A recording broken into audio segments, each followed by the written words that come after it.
Today, as Kevin mentioned, I'm introducing the MAP Act, Maximizing America's Prosperity Act. It incorporates the lessons we've learned from our states, our global competitors, and from past failed attempts here in Washington to control federal spending.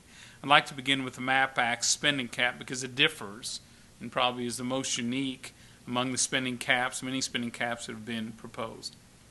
Metrics matter. Choosing the right measurements will largely determine whether a spending cap will be successful or not. The MAP Act differs from other proposals in the measurements that it uses for federal spending and GDP.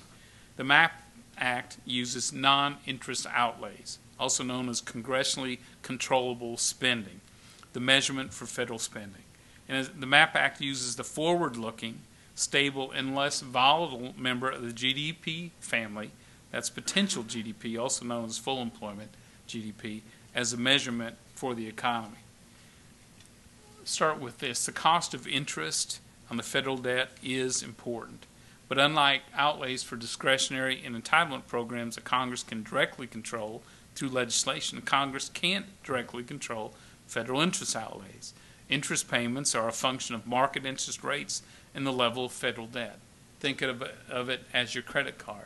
You can't necessarily control the interest rate that is charged. What you can focus on is reducing the balance to reduce the overall spending on your budget.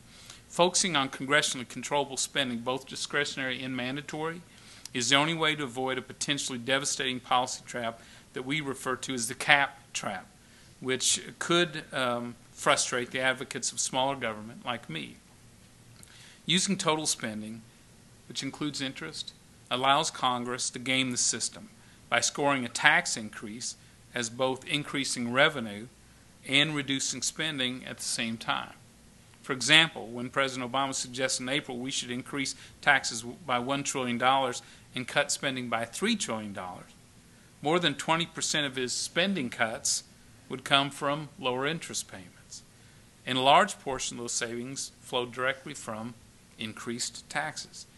With the federal government this bloated, why should Congress receive credit for spending cuts by raising taxes? Focusing on congressionally controllable spending ensures that we reduce the size and scope of government without creating another beltway scheme to force higher taxes. It would be a cruel joke if a constitutional amendment or spending cap became an enabler to impose higher taxes on American businesses and families. Another advantage is that it would prevent Congress from pressuring the Federal Reserve to keep interest rates artificially low to accommodate more spending on federal programs. This is especially important because keeping interest rates artificially low will cause inflation. We certainly would not want a tool designed to cap spending to increase or encourage inflation.